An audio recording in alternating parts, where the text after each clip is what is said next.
MNN, in partnership with League of Women Voters of the City of New York, presents Race to Represent, multimedia coverage of Manhattan elections, Council District 7 debate.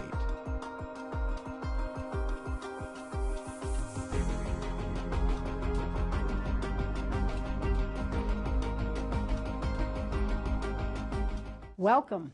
Bienvenidos. The League of Women Voters of the City of New York and the Manhattan Neighborhood Network are pleased to bring you a debate among the candidates running in the Democratic primary on September 10th in the Council District number 7. The winner will be the Democratic nominee for the seat in the November election.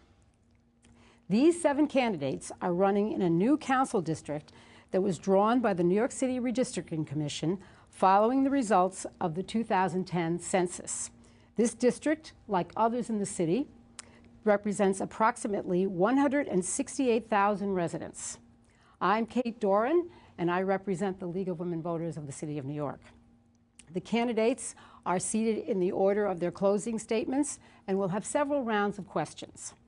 We'll start with 1-minute responses and 30-second rebuttals at my discretion. From my left, let me introduce Joyce Johnson, Ziad Ramadan, Luis Tejada, Mark Otto, Mark Levine, Ruben Daria Vargas, David Sacer Burgos. Affordable housing is very rare in Manhattan. What do you think the City Council can do to preserve and expand the number of affordable housing units? And we're going to start with Ms. Johnson. Thank you very much. You couldn't be more right. It is critical to northern Manhattan, especially when folks are feeling like they're being pushed out. So 2 things. We have got to protect the residents who currently live here from predatory landlords who are trying to push them out of what is now affordable so they could take their properties to market rate. In addition to, for the first time in decades, the City of New York must really look at building affordable housing. And we have not done that. Much like the Mitchell-Lama program of 30 or 40 years ago, which we've lost much of that property, there is still public land where we can build. The mayor talked about, the infill of luxury housing on our NYCHA. I think we could look at that infill for affordable housing instead of luxury. Because it's public land where the property is cheap, and that should be an option, especially since much of our city residents that's something I would like to explore with our unions in terms of their pension funds. Thank you, Ms. Johnson. Thank you. So next we'll hear from Mr. Ramadan. Yes, first I want to thank MNN and League of Women Voters for having us here today for this very important forum. I think more than affordable housing, because that definition has become so vague. What's affordable housing for people making $80,000 and above? I think we have to talk about income-targeted housing, especially in our district, that has some of the highest poverty rates in any district in Harlem or in New York City. And so I think it's very important to ensure that we can create housing. I agree with Joyce that we have to create some housing, but it has to be income-targeted. There are parts of our district, big parts of our district, where the average income is approximately $25,000 or $35,000. No one's going to be able to afford what the city or Mayor Bloomberg has been calling affordable housing anymore. We have to ensure that the people who've really been part of our community for so many years are not being pushed out by unscrupulous landlords. And we have to bring forth attorneys to defend the people who've been in their apartments who are being attacked by these landlords to move them out. Thank you. Thank you. Mr. Tejada. Yes, everybody talk about today about affordable housing, but the most important, because I think it's in this group, I'm the more experienced guy that really know about the affordable housing, because I'm working for the last 15 years, try to preserve this really affordable housing for my community, because I'm the founder of the Mirabal Sister Cultural and Community Center, the most powerful and strong organization in Upper Manhattan fighting for justice in housing. we have represented thousands of people or tenants in housing, because 98% of the tenants of Manhattan, the Bronx, everywhere in the city, they don't have legal representation. Besides the other, on the other side, landlords, they have 98% lawyers. So sometimes, many times, the tenants have to face the landlord lawyers and also the judge that is pro-landlord. So I think it's more important to preserve these affordable houses that we have today, because in the last years only in the Bronx, 12,000 people were admitted. 25,000 tenants were admitted in the last 10 years in Manhattan. It means that we are losing the affordable housing. Thank you, Mr. Tejada. Okay. Next, we'll hear from Mr. Otto. Hi, thank you. Thank you, MNN, as well, and the League of Women Voters. I think it's important that we preserve what we have, first and foremost. We are losing affordable housing due to what Joyce said. In some ways, landlords really pushing people out and moving people in to increase the rent. I think is clearly that's happening. We have 200,000 people or more waiting to get into housing in New York City, and we have space to build it, but instead not just talking about building luxury housing where we have affordable housing. Well, if we have space for luxury housing, why aren't we using that space to build and develop more affordable housing? We have to protect the tenants' rights that live in affordable housing right now. Some of these buildings are literally crumbling under people's feet, and nothing is happening. Nothing has been happening. So it's not just about increasing housing, which is important, but it's also about making sure we maintain and protect what people have right now. We need to incorporate inclusionary zoning laws so that we increase the percentage by which new development has to have people of a lower income in the building. So I think we should increase it to about 35%. And there are lots of things that we can do, but we really need to make sure that we work together and protect the people in New York City. Thank you. Thank you. Mr. Levine? Thank you, Kate, and thanks to the League and MNN for putting together this forum. This is without a doubt the #1 crisis facing the 7th Council District. That's true from end to end. We have thousands of families who've been here in some cases for decades, who are now facing the prospect of eviction. They've worked to make this community better, and now that things are turning around, a terrible irony, they're being pushed out by abusive landlords. We have to attack this problem on every front. It starts by strengthening our rent laws, getting rid of the gigantic loophole that vacancy decontrol is. It continues to better enforcement of the existing laws so that landlords who are abusing tenants or breaking the law stop getting off the hook. It includes making sure that every tenant in housing court, every tenant, has an attorney. Right now the landlords do, less than 10% of tenants do. That's not what I call a level playing field. And of course, we must develop more affordable housing for the next generation of New Yorkers. And that's going to require inclusionary zoning. It's going to require creative use of space. And it's going to require moving away from the philosophy that says every square inch of this borough has to be developed for luxury housing. We need balanced housing through inclusionary zoning, at least 50% of the units affordable to real New Yorkers at all income levels. Thank you, Mr. Levine. Mr. Vargas. Thank you. I'd like to thank the League of Women Voters, MNN, Manhattan Neighborhood Network, for organizing this event. And it's a very important event for the democratic process. With this, these two organizations are giving the member of the district the opportunity of knowing who is the best candidate. Going into affordable housing, one thing that I will do in the City Council is propose legislation prohibiting landlord and developer contribution to candidates. That's one of the problems that we have. People come here, they say A, B, or C, and they probably have in their mind, and they're going to do totally different than what they say, because they are being bought by landlords. And that's the problem that we have. We have people with hundreds of thousands of dollars participating in this process. Money that's coming from landlords, and more people at all levels. So in my major, my most important thing is City Council prohibit landlord contribution to elected officials. Thank you. Thank you. Mr. Slasser. Thank you, Kate. Thank you, League of Women Voters and MNN. As we found out during these forums for the last several weeks, we tend to agree on a lot of the same details. Nobody here is going to say that affordable housing isn't the most important issue to families, because it really is. Nobody's going to say that NYCHA doesn't need to do a lot better job, because they do. My background's in engineering, and I've been trained to look at the problem and figure out what's the root cause. Not necessarily fight peripheral battles, but what's the real problem? And affordable housing is all relative, because if you make a lot more money, things are affordable. So I think we should look at this from a holistic perspective. We should look at job creation. We should look at small businesses in the district. And one of the issues I want to address is how to protect small businesses and their leases from getting knocked out by the landlords who want to just increase the rent. And that will flow down into having better jobs for people, having more income. And that will be part of the holistic approach to the whole problem. So rather than knocking off small battles, I would like to win the war by approaching it holistically and making it part of a larger discussion. All right, thank you. We're going to shift now to another very important issue that all New Yorkers are concerned with. And I'm going to start this time with Mr. Otto. The Democratic candidates for mayor have proposed modifying mayoral control of the schools. What changes, if any, would you like to see?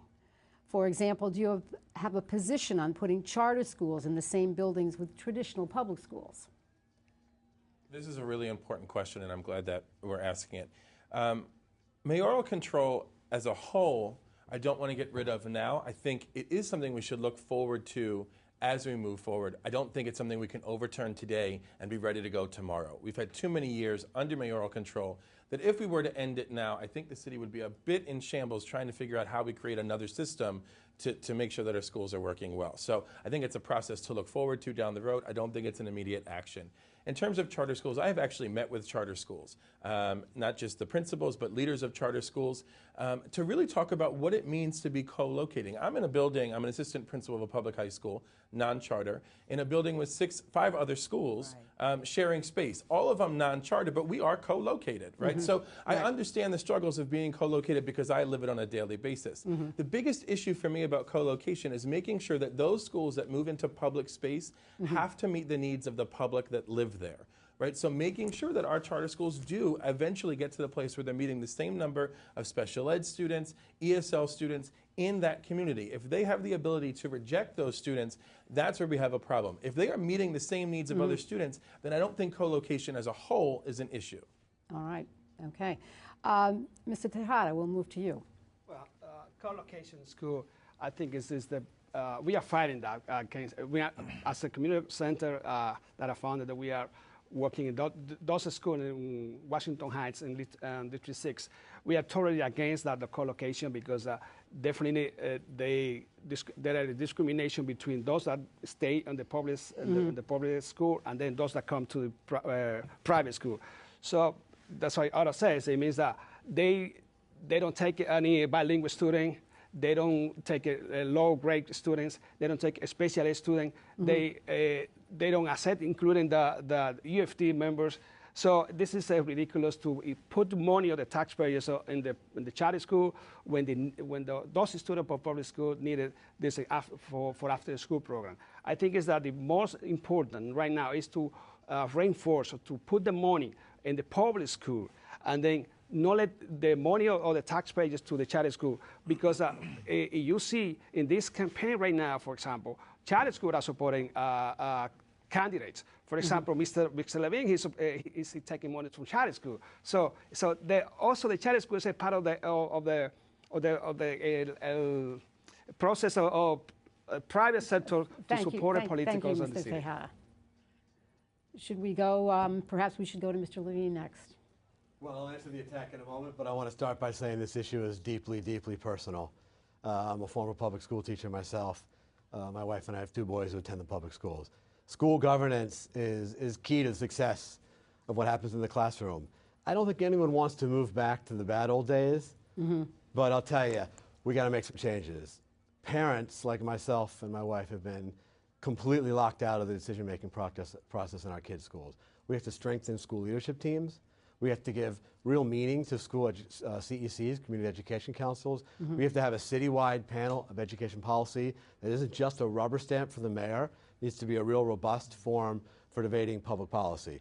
It seems like the topic of contributions is coming up. I am incredibly proud of the fact that I have close to 700 individuals who've given to my campaign, overwhelmingly contributions of $100 or less, talking 80% or less. These are people overwhelmingly who work in social service and nonprofit and education and nonprofit research and development, fields that we all care about and support. They're behind my candidacy. They're heavily in the district, and I'm very proud that they're supporting me. Okay, thank you. Mr. Ramadan. The question of co-location, I stand against it. And the reason why is I don't feel that two children should go into the same entranceway and one of them get a different quality of education than the other. I really think that's a segregation in form. The other thing is that I don't appreciate that my tax dollars are being used to fund a venture that's not a public school. You know, it's a charter school where there is a revenue being created for, and the other thing is that the employees are not salaried equally, you know, and they don't have benefits. So if I want my tax dollars to go somewhere, I want them to be sustained by real wages and not by putting out people who have worked in the public school system for many years, have tremendous experience, and providing services to or teachers in the charter schools that are not given proper benefits. And the question about mayoral control, I do think we need to move away from there gradually. I do think that the parents need a voice in the process. I do think that the districts need a voice in the process, but I don't think there is one autocrat that should decide what the whole public school system. Mayor Bloomberg said a multitude of times, judge me on the results. Well, it's been 12 years and it's been a failure, so we need to change it. Thank you, thank you. Mr. Sasser. I think the question of mayoral control boils down to who is the mayor. There's certain people running for office now that I wouldn't want anywhere near schools. But it depends on the particular person in office and what their particular agenda is. I'm not against it per se. I think Bloomberg's done some things that might prove to be very beneficial, but a lot of things that probably won't. As far as the co-location goes, my sense is if you don't have co-location for charter schools, they're essentially not going to be able to survive. And I can't tell you how many people I've met on the street during my campaign, parents who've come up to me and said, please don't limit the choice. Don't limit my children's choice. They want the choice of charter schools. And there are a lot of arguments that are very valid about how the teachers are treated, any number of those arguments, but my bottom line is what helps the kids. If the charter schools are helping the kids, then I say to the extent that they're helping the children and also properly serving the community, as Mark pointed out, then I say we should be supporting them. All right.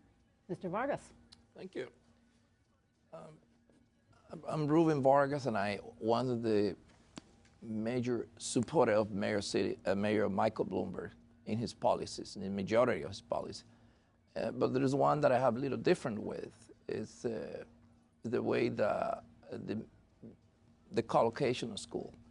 And the only way that I would agree with it, if they will have at least uniform paid by the government, and including from the sneakers, the shoes, the clothing, and every item paid by the government. Everybody that walking through that door, they're looking in the same way. And that will start creating a right learning environment, that's what we're lacking here, providing the right learning environment. Since bullying in school, that's one of the problems that had not been addressed. One of the things that I want to do, after I got elected, is I would do everything within my authority to stop bullying in school. I want every child to go to school without the fear of being bullied. And those are one of my major concerns. Thank you, thank you. Ms. Johnson. I am supportive of mayoral control of schools. I lived under Schools Chancellor Rudy Cruz as his executive assistant, managing business and community relations. And I saw a chancellor who was held hostage to 32 school districts and their superintendents. While he had ultimate control over budget, he had to negotiate. So I support mayoral control. I do believe in the 5 years since it has been authorized by the state legislature, and given the experiences that we've had, that it needs some tweaking.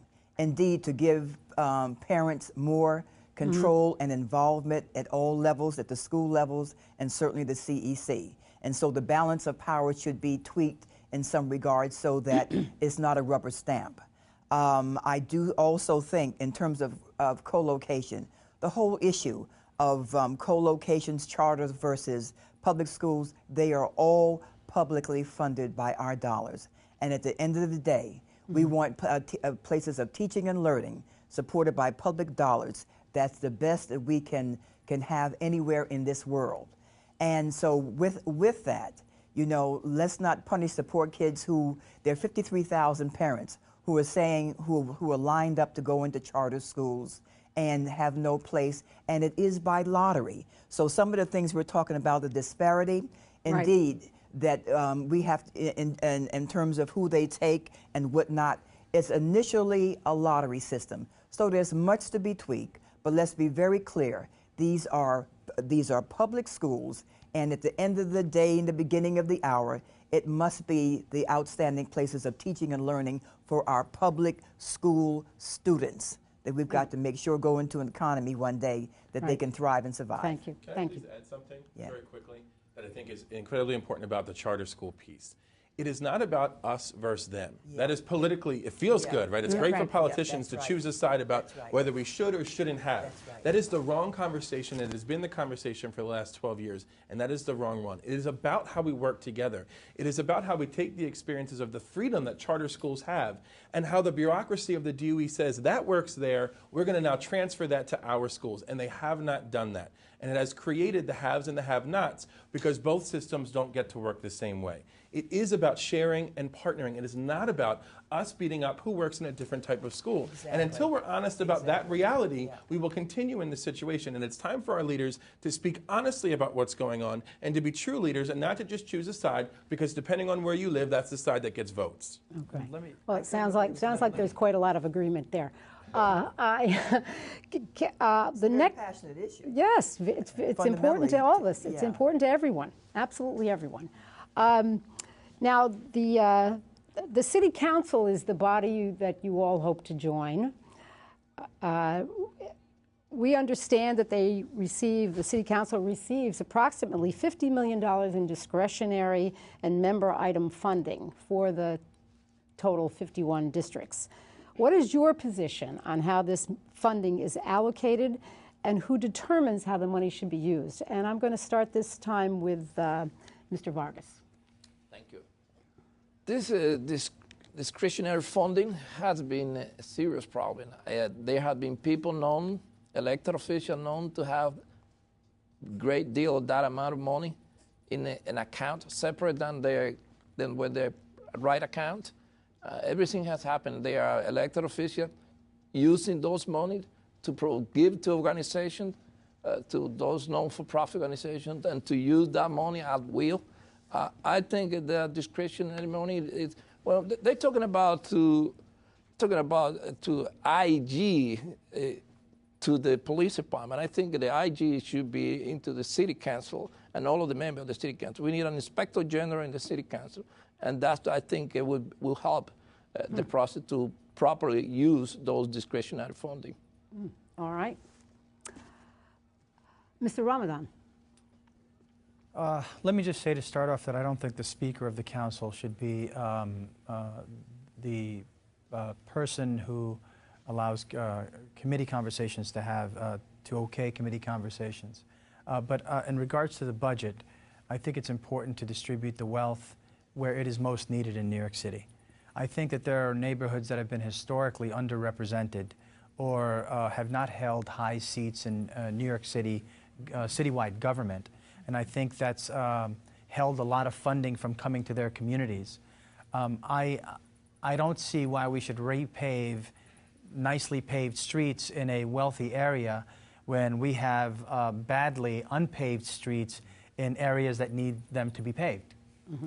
So I really think that we have to direct the funds to where the communities most desperately need it, whether it's for income-targeted housing, whether it's for paving streets, whether it's for building schools, even building charter schools in more needy communities where the public school system has failed them.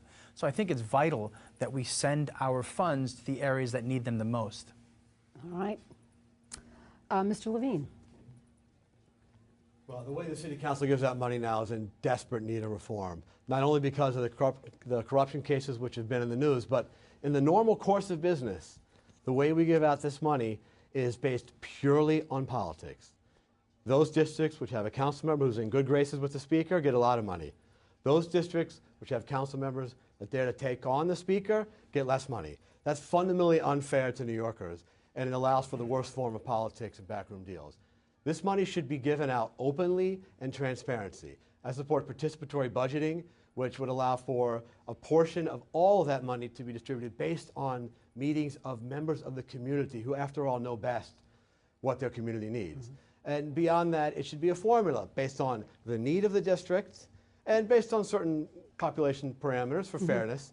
But let's let those factors drive how the city gives out its precious discretionary money, not the ugly politics of backroom deals. Okay. Mr. Tejada.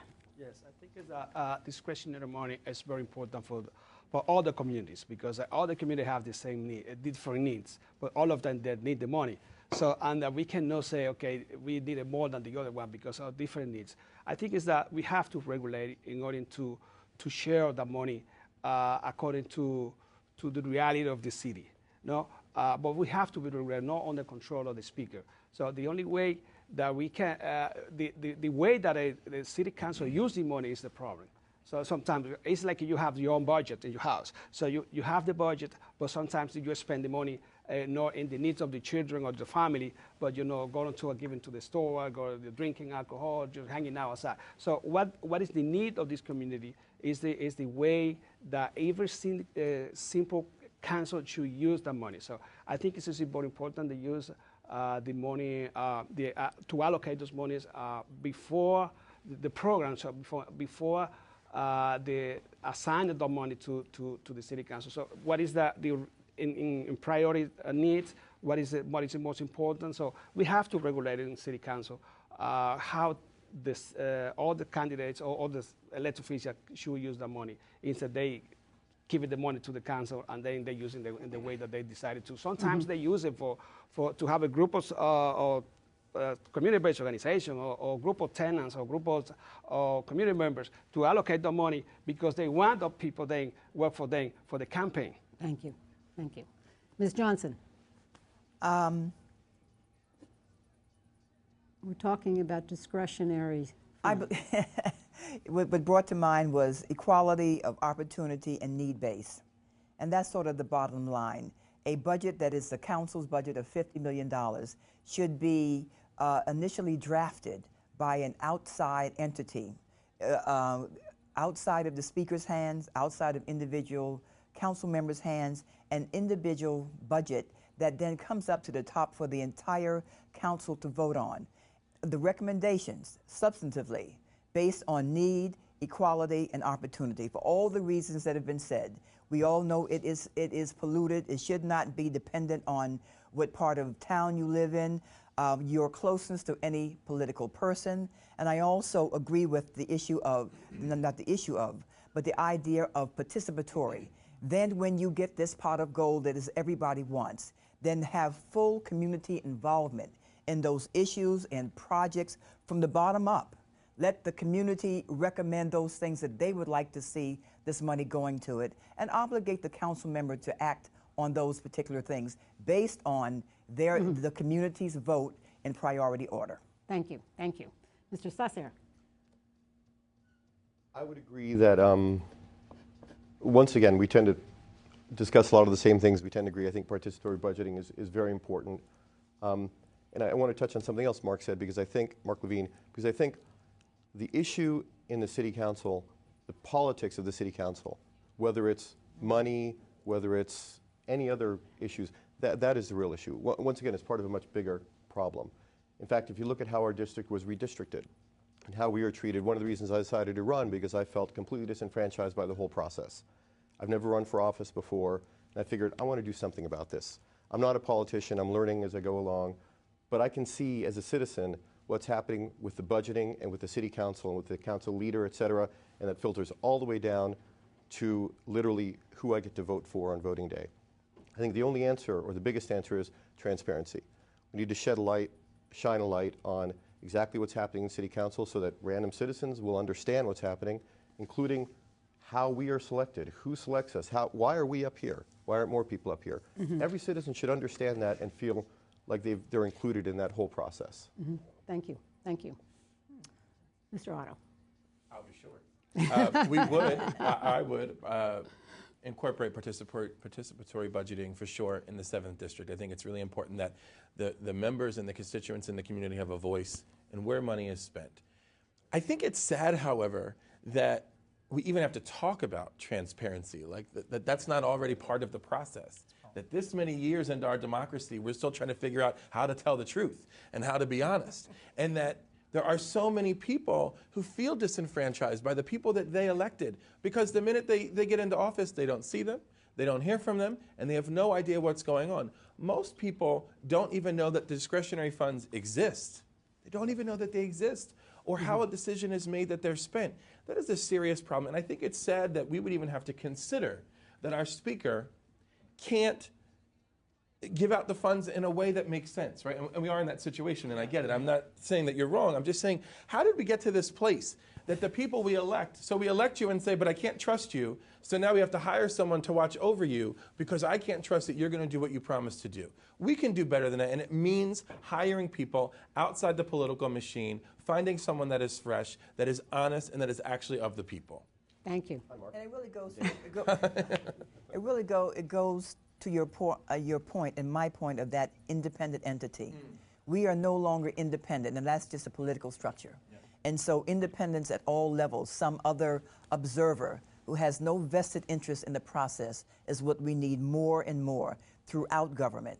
Not just but we have a new opportunity come January with a fresh slate, mayor, top of the line, and so some real opportunities that I hope the public will take advantage of. But I think a very important point also is that when council members get their funds, how they distribute it within their districts, because what you find is that they'll distribute it amongst the areas where they're the highest concentration of voters, which is usually the highest sense of where the highest rates of education, which is usually more of a one-sided, basically, investment. It's a one-sided investment. And I think that as a former chair of the community board, we had something called priorities. You know, we had a statement of priorities. And basically the community board, or the voice of the community, would come together and say, these are the most important projects in our district, in our community. And these are what we want to have addressed immediately. And that's what we want you to do with our bag of gold. And so I think that's very important. It is time to bring an inspector general to the city council, so that they be known, that being monitored the money, how the money being used. All right. Let's move from money to garbage. Some might say that there's My goodness. that there's All right. Now we know, of course, that the East 91st Street Waste Transfer Station is not in your district. But Manhattan's an island, and we produce, regrettably, a lot of garbage here. So how do you think the city should remove its garbage? Let's start this time, Mr. Sasser. I hate to sound like a broken record, but it's part of a bigger issue. And the bigger issue is, what are we doing with the garbage to begin with? Why are we throwing so much away? That's right. We, as a society, we've grown up thinking that throwing away garbage is our right. And it's not our right. We should be paying for that. We individually, businesses should be paying for that. We've got to put in some sort of structure to where we have a paradigm shift. And before we throw something away, we think, should this be recycled? Should this be reused? It's a real change of our mindset. If we can start there, and once again, being the engineer, I'm saying I'm trying to get to the root cause, start with that. That'll solve a lot of the problem downstream. Then we can talk about the specifics in the different areas. I do happen to think that there should be more equality in terms of the different boroughs and what we do with our trash. We shouldn't be sending all of our trash to every other borough. So there's a lot of other issues too, but let's start at the root cause, which is we throw too much stuff away to begin with. All right.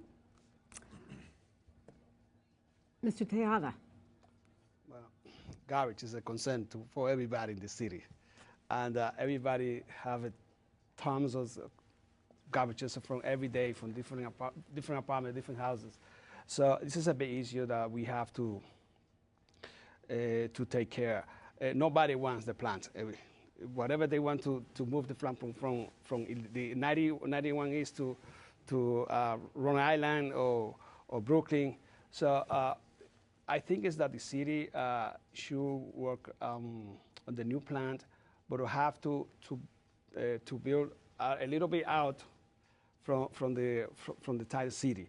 So it should be in the in a place that doesn't contaminate the environment, and it's something that we really have to take care from the city council in order to bring it a more clear air in the city, and different ways. So we needed an engineer. We need to work on that system. So in order to preserve the environment for New York City. So we don't.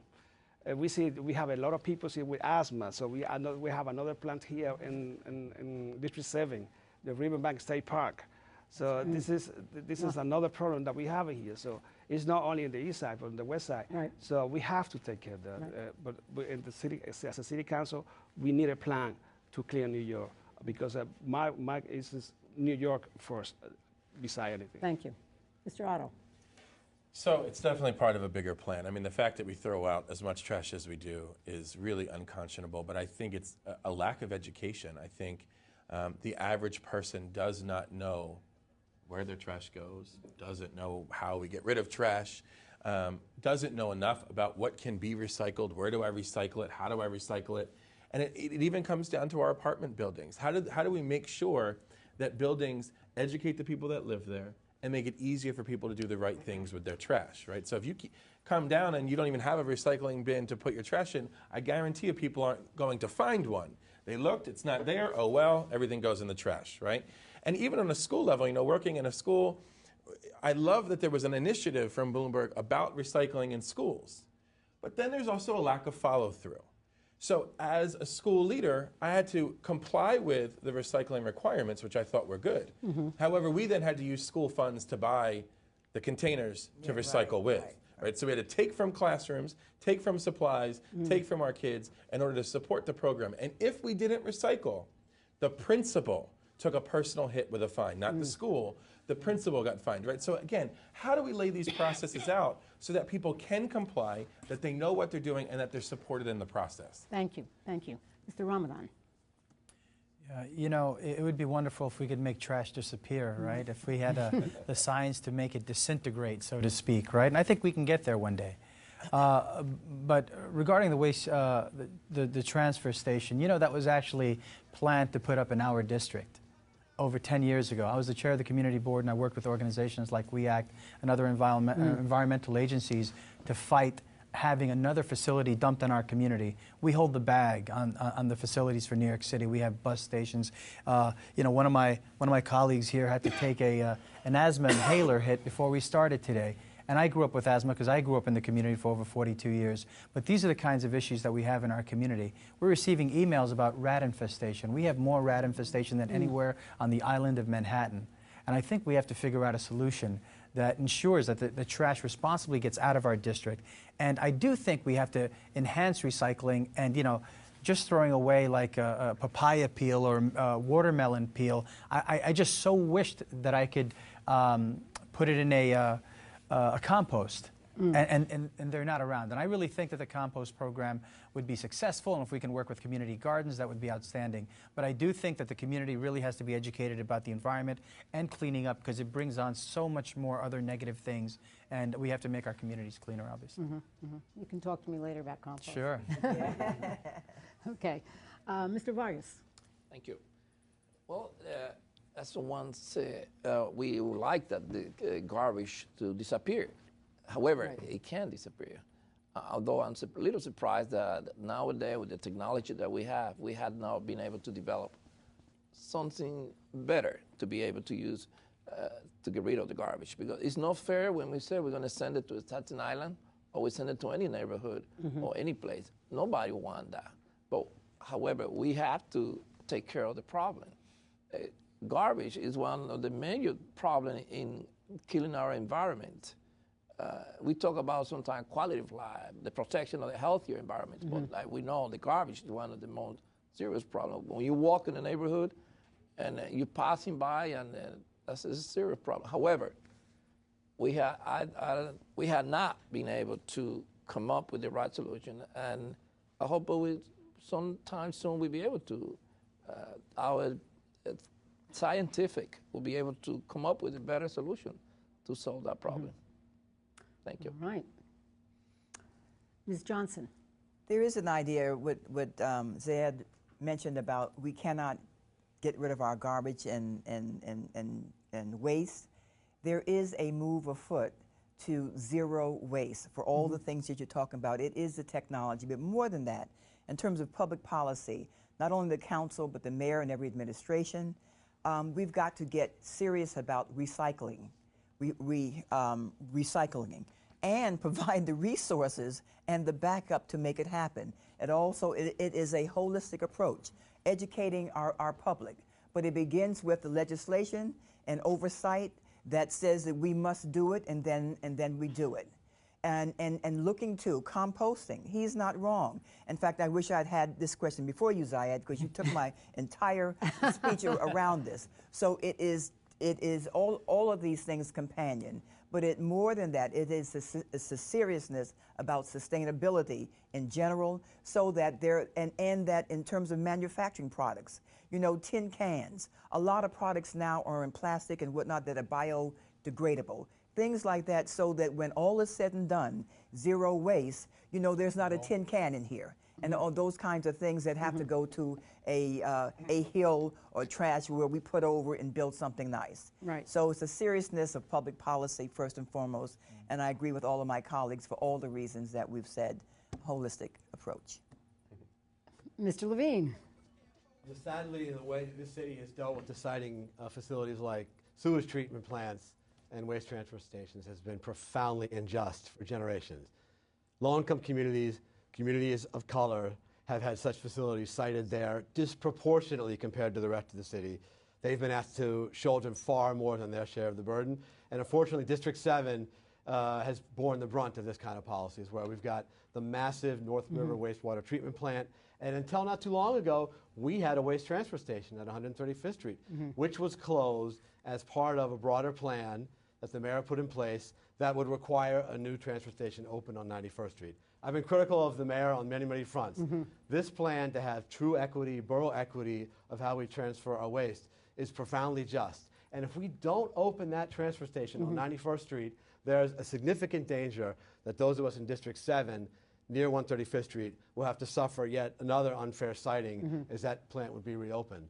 Of course, if we could recycle more, there'd be fewer facilities in every neighborhood. But before we pat ourselves on the back, New York's only recycling 15% of the waste stream right now. We're nowhere near a leader in the country. I think within 5 years that could be doubled, if not quicker. And key to that is composting, which is such a huge part of our waste stream. I want to move quickly to mandatory composting. I want to build on schools and community gardens and other places where this is starting to happen, so that every New Yorker soon has to throw out almost nothing, and there'll be fewer of these polluting facilities in all neighborhoods. Right. And while we're on the issue of Manhattan, I would just want to add, don't forget that the 91st Street transfer station was once there in the early 90s. So it is a return to, it is a return to where it was before. Right. So. But that could only happen with the struggle that we had. Yeah. Yes. In 1986, I came to New York for the first time, and it's just in front, before the end of construction of the Riverbank State Park, just right there, just in 1986. And they ended construction in 1989. And my children grew up there, and they suffered asthma, and also myself, because the plant, this construction. So I think I see how this kind of plant in the city affected the community. This gentleman doesn't live in this community. He doesn't know what is going on in this neighborhood, because he doesn't belong to District 7. So, but we know what is important to move this plant or to control the environment on those kind of plants in the city. Thank you, Mr. Tejada. Thank you. All right. I'd like to respond to the attack. I'll allow you a couple of seconds. Very quickly. Look, I've lived in the 7th District for close to 2 decades. As we know, the lines have been redrawn through a process which was incredibly political, gerrymandering. I didn't interrupt you, Luis. You live in the District 10 now. It's harder Luis? for the voters to understand if you talk over each other. So we're representing the voters Thank you, Kate, here. for saying that. This district was redrawn after an incredibly flawed process. Now that the new lines are in place, my family and I have leased a new apartment. We're getting the keys tomorrow on 163rd Street and 4 Washington Avenue. By the time your viewers are watching this, this will all be old news. This is Okay. just an example of the kind of Did you attacks set that your people in this Okay. district are incredibly sick I've of. just been alerted that we only have 15 minutes left, and we certainly want to leave time for closing statements where you'll get a chance to talk about anything that just hasn't come up. But I'd like to put another question to you that I think is something that's been in the news, and I think your constituents, your prospective constituents, will care about.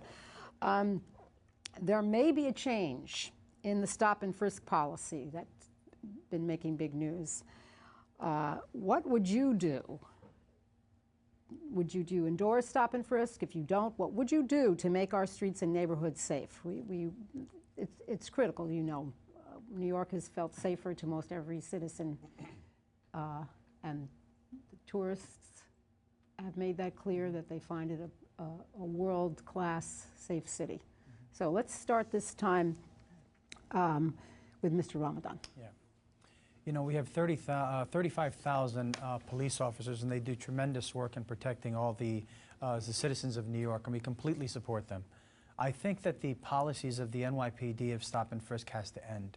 The reason why is that there's an entire generation of young people of color, blacks and Latinos and others, that have been had their constitutional rights violated for absolutely no reason. And when you say that there is a program that the NYPD has put together that is under 1% successful, which means it's 99% plus a failure, okay? I don't see in any galaxy how that kind of policy has to be kept around. I do think, just like composting and making something disintegrate one day in the future, we will find technologies to ensure that the same child who waved at an officer when he was 7 and said, "Hi, Mr. Policeman," or policewoman, is getting thrown up against the wall 10 years later and frisked just because they're black. And they may be going to their college class or wherever they're going, but they should have the freedom to go to wherever they need to go without being guilty by color. And without being profiled, because that's exactly what's happening, and no one could deny that. I'm completely against that policy. I don't think you could reform the policy. I think these are just Band-Aids onto a broken system. Okay. And I really think that we have to create something completely new that's going to work. Thank you. Thank you, Mr. Otto. So stop and frisk is an easy solution, right? Or a proposed solution. That's why it was created. And sadly, too often we rely on what's the quick, easy answer as opposed to getting in depth. And I would respectfully disagree with you. Not all citizens of New York feel safer. Not all tourists feel safer. Our black and Latino boys do not feel safer. And girls. Right? And girls. They very much feel attacked by the people that are meant to protect them. And quite frankly, those are my children. As an assistant principal of a high school, those are my children that are consistently being stopped and frisked and questioned because they're on their way to the movies, they're on their way to the library, they're on their way to school and took a different route that someone thought was maybe suspicious or whatever they decided to make it. It absolutely has to stop. It cannot be reformed. It has to end. I agree very much with Ziad in saying it's not even a policy that has produced results where you might even consider thinking about keeping something. We are hurting generations of young people. And we have to go back to community policing where our officers are in the community, walking the beat, knowing the residents of that community so that when they walk through, they say, "Oh, hi, how are you? Hi, how are you?" They know who belongs there. That is how we solve the problem and regain the respect of our residents. Thank you. Thank you. Ms. Johnson. This has been a system of bad policy, bad practice, and it really has two victims. It has the police as victims, and it has the public. The assault on the general public, the masses that have been, as everyone has said, thrown up against the wall, certainly not around probable cause, mostly around ethnicity and supposed intentions. I was endorsed by the Detectives Endowment Association, and the first, coming into the interview, the first question that they asked of me was, "What do you think of stop and frisk?" And I said, on June 17, 2012, I was in that silent march down Fifth Avenue as a way to say that's my answer.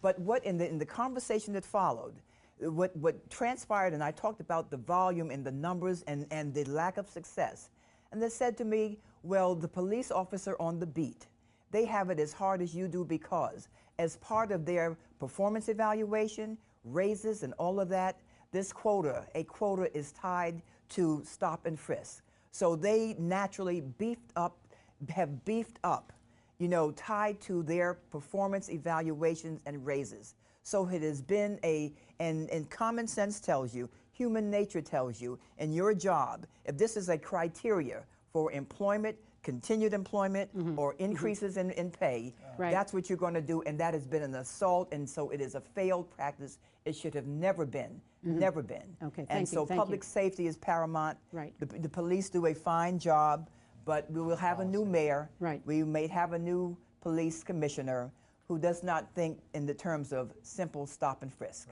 Thank you, thank you. Mr. Saucier. Not to sound like a broken record, but there's a bigger issue here. We can argue all day about how effective it has or hasn't been, because you could have statistics in both. Homicides have dropped, but stop and frisk has dropped too. So you can argue that all day long. The bigger picture is what you touched on, is a community relationship. Yeah. There's an article recently in Times about Watts, what's happening with the gangs in Watts. The crime has dropped drastically, and it's because the police have gone out, met with the gang leaders and or the local people, and they've developed a real trust and a real interaction. One of the things that I would like to do, if I'm elected, is to create much more activity within the community, maybe even like a weekly block party for every block, every Saturday. And no agenda, no political agenda, a matter of sitting down with your neighbors, spend a block off 106th Street between Broadway and Amsterdam, or 160th Street, and meet your neighbors, talk to people. That is a holistic approach to any number of these problems we've been talking about. The stronger the community is and the more organic those bonds develop, the better off we're all going to be. Thank you. Mr. Tejada. Now I understand how the people felt in the 60s when they fight for the civil rights. Civil rights, because I didn't live in that time, but now I feel it, because not only the youth are victims of the stop and frisk, but the adult Latino and black have stopped. I was just on 144 and Lenox Avenue. I was dropping somebody that worked for my campaign, and the two white police guys, they just come to me, and I said, hey, you got move. I said, what's going on? I said, move. I got 3 tickets. 3 tickets and searched my car. I said, what's going on here? So my children has been victim of that. So I know this is the worst policy that we have in the city after the civil rights movement in the 70s. So we have to stop this one right away. So I'm against all of that. Thank you. 100%. Thank you. Mr. Levine. I am going to respectfully disagree with the premise of your question, Kate. There's not a trade-off between stop and frisk and public safety. I'll explain in a minute. But first, let's point out, this practice is clearly unconstitutional. Constitution guarantees all of us, no matter what you look like, a guarantee against unreasonable search and seizure. You know how many guns they collect in these stops? 1 in 1,000 stops results in recovery of a firearm. This is not good policing, and the proof of the ineffectiveness of this policy, despite what the mayor might tell you, is that since its peak in 2011, when they have been reducing the number of stops, crime has fallen to record low levels. So clearly, we can eliminate this practice, as we must, and still maintain safety in the city. I don't blame the hardworking and brave men and women in uniform who are putting their lives on the line for us every day. They deserve our respect. I blame the brass. I blame City Hall for this. And that's why we've got to have another pair of eyes looking over the police department to intervene and speak out on policy failure like this. That's why I support an inspector general for the police department, along with many people in the city council, over the mayor's objection. IG has worked for departments as varied as health and housing and education. There's no reason why a department as critical as the NYPD shouldn't have an IG as well. Thank you. Mr. Vargas. Thank you. Stop and frisk. Apparently, I'm the only one that I understand how important it is to improve that policy, to keep it, and to do it well. Imagine a world where the bad guy, they could do anything at will, carry anything in the car, in the trunk of their car, a body, a dead body, weapons, bombs, anything they could carry, knowing that they would not be stopped. Where are we going to go like this? Stop and frisk prevent such a amount of crime that they're not even reflected in any crime prevention statistic. They prevent crime by the bad guy knowing that if they kill somebody, put in the trunk, they will be stopped. They could be stopped. So they don't do it, but they could be caught. Stop and frisk is one of the most important tools in our daily way of preventing crime, of fighting the crime. When a police officer approaches a person, stop a car, pull over a car, his life is in jeopardy at that time. The very life of the police officer. They don't know what that person in the car is thinking about the police officer. However, I am a Latino, I'm Hispanic, I have 3 teenagers. I tell my teenagers how to behave when they are confronted by the police. Police has a job to do. Don't be a macho man when the police stop you. Just follow instructions. They don't do anything to you. They're just protecting you. But they don't know what you're going to pull out of your pocket, what you're going to do to the police officer. So and that's what when incident has happened out of the police officer have been killed also at the same time. So it is an important tool, and I support stop and frisk, and I believe they should be improved. We have a little controversy here. As an army guy. Exactly. Exactly. It's not you, it's your Reminds children. me of the days when, and I said this in the piece, where my grandfather, segregated South, had to look a certain way, rigidly a certain way, for fear of some assault by a white for just daring to look or daring to act or whatnot. But Ladies, you know what, ladies and gentlemen, I'm I'm sorry to have to cut this off now. We finally have a little bit of a, where there'd been so much convivial agreement amongst just you. want to say But we no were only going to quotas have a is- few okay. seconds for closing statements. Okay. So I believe that's what my director is telling me. So we'll start with you, Ms. Johnson. Not a few seconds, please. Well, But, let me say what I did not say in the beginning. Sure. I do want to thank the League of Women Voters, Manhattan Neighborhood Network Cable, for putting this on. I think this has been very productive. The folks have seen who we are and what we think, and not far afield from one another in terms of issues. And so this is a huge job. I'm asking the people of New York to hire me to do what is a tremendous job. Our budget for the city is $68 billion. We will not only decide on matters of, within our district, but matters affecting 8 million people. So it is for a big job for people who have the background, skills, and ability, experience, and all of that to do this big job. That has been my history. We didn't have an opening remarks where we could say who and what we've done. I have decades-long experience in the private sector, government, public policy, nonprofit, and leadership roles of significant responsibility, complexity, and all of that. No less than what I will have to do as a council member.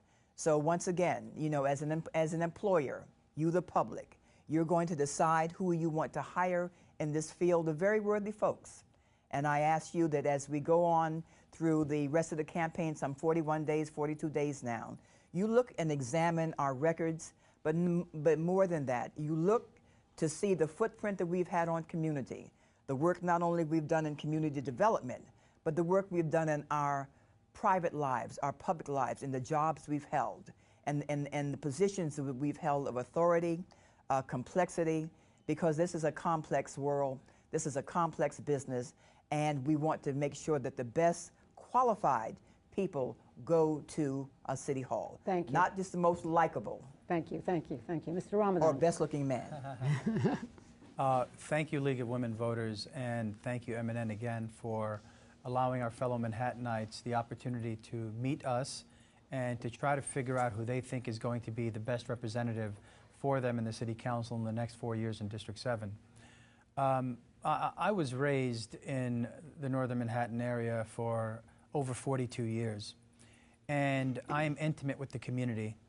I'm a child who grew up on social services and apartment tenements and know and I've suffered the experience of being part of the most difficult parts of that community. But I also got an education, became a chair of a community board 2 times over. I've been on the community board for 15 years and am well steeped in the needs of our community. I sit on the board of the Upper Manhattan Empowerment Zone, which looks over the entirety of Northern Manhattan and helps by creating business and jobs and supporting cultural institutions. I've sat on senior center boards, and I have a tremendous tremendous passion for senior groups and youth groups as well. And I've struggled through the fact that my parents were illiterate. And I know how hard it is to get an education and make it out. And what I mean by make it out is try to live a more comfortable life than the lives that our parents have lived. And I want to make sure that every child has that opportunity in Northern Manhattan, to have the opportunity to, no matter where you grow up there, they have the opportunity to make you intellectually marketable, intellectually independent, financially independent. And I think that some parts of our community just feel entrapped, and they feel trapped by social services, and they're trying to figure out a way. And I think that helping the youth of our community is one of the ways. Obviously, defending affordable housing, obviously dealing with the issues of transportation and the environment. These are all things that I'm very familiar with. And as the next council member of District 7, I hope to address all those needs of our community that I love so much. Thank you very much. Thank you, the League of Women Voters in New York City and MNN for the great opportunity to talk to the public, to the members of the District 7. This is a critical moment for the constitutions of District 7. We are fighting to preserve the affordable housing. Preserve means that we have to fight every day to bring those lawyers or tenants to housing court to defend those houses that poor people live there, people that cannot afford over $1,500 or $1,100. So that's why this is a great opportunity to identify which one is the candidate that really represent the interests of the tenants and the candidate that represent the landlord interests. Those landlords that I'm putting money on those candidates. So this is a great opportunity for the voters to say, this is you have to elect somebody that have the experience fighting landlords like Pinnacle, Vantage, Steo company. Companies that are really giving money, like 20 company is giving money to this candidate, McLevin, 20 real estate company. This is ridiculous running for a city, for the districts that really need somebody that take care of the affordable housing. This is a great opportunity. I have it for more than 50 years. I'm fighting back those landlords. And I know that we have another issues in the community, but housing is the most important to preserve the family. And this is a great moment. Please be careful when you go the September 10 to vote, and don't elect the landlord candidate. You should elect a tenant candidate with in this group, I am the most experienced person in fighting landlords like those that I already mentioned. Thank you very much. Mr. Otto. Thank you very much, and thanks again for putting this together. I appreciate the time to speak with those voters in New York City and to have time with all of you to talk about the issues that are important to everyone. I was inspired to run for city council because of my 10 years of experience in education and my diverse experience. First as a special education teacher fighting for inclusion practices in New York City, as someone who founded or was one of the founders of a public high school in New York City and currently the assistant principal. I'm inspired each day by the stories of my students and their families that come to school and ask for my help on a consistent basis, whether it be because they don't have food to eat, they don't have clothes to wear, they can't afford the school supplies to come to school. They don't know where they're going home at night because they're not sure that they're going to have the housing that they left in the morning. Those are my kids. Those are our constituents. Those are the people that we are charged with helping and protecting. And it's going to take leadership that can see beyond what's popular now and far into the future about what we need to do. And our education system is vitally important to seeing the vision and the future of our city. I'm the only one with the in-depth experience in education. It is time that we elect an educator to city council who understands the details and the depth of the lives of the citizens of this city through my work on a daily basis. I hope you'll vote Otto on September 10th. Thank you so much. Thank you very much. Mr. Levine. Thank you, Kate. Thanks to the League. Thanks to MNN. I want to thank my colleagues for a substantive and mostly positive discussion. I'll tell you, in this diverse district, the residents do not want negativity and attacks and division. They want a positive, unifying vision with solutions for the many, many problems that we face. And the truth is, whether you live on 96th Street or 125th Street or 165th Street, we all share the same three dreams. We all want a home we can afford. We all want a good school where we can send our kids. We all want a job that allows us to pay the bills that we need for our family. These are areas I've been working on for decades. as a public school teacher, as founder of a community economic development nonprofit, as founder of the Barack Obama Democratic Club of Upper Manhattan. So I know that while in recent years the millionaires and billionaires have been doing just great in this town, the reality for most people in District 7 and this city is that the dreams I mentioned are becoming harder and harder to achieve. And I'm running for council to change that, to make this a city that works for everybody in New York in its wonderful diversity. And I'm so thrilled that I've been endorsed by a coalition of leaders that reflect the diversity of this district, ranging from folks like Congressman Jerry Nadler to former Governor David Patterson to Councilmember Melissa Mark Viverito, and many, many, many others. And that have been supported by labor unions as diverse as 1199 and the UFT and 32BJ. But none of that matters. It's the voters that will decide this election. That's why it's so wonderful that you did this forum. So I implore everyone, no matter who you vote for, to come out and vote on September 10th, and I hope you'll consider me Mark Levine. Thank you very much. Mr. Vargas. Ruben Dario Vargas.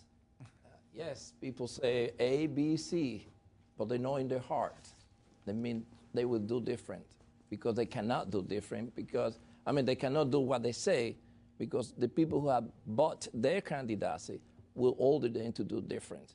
And that's the problem we have in the district. Yes, who isn't for education, job, housing, job creation? Who is not? Everybody is for. Who doesn't want the well-being of society? Everybody does.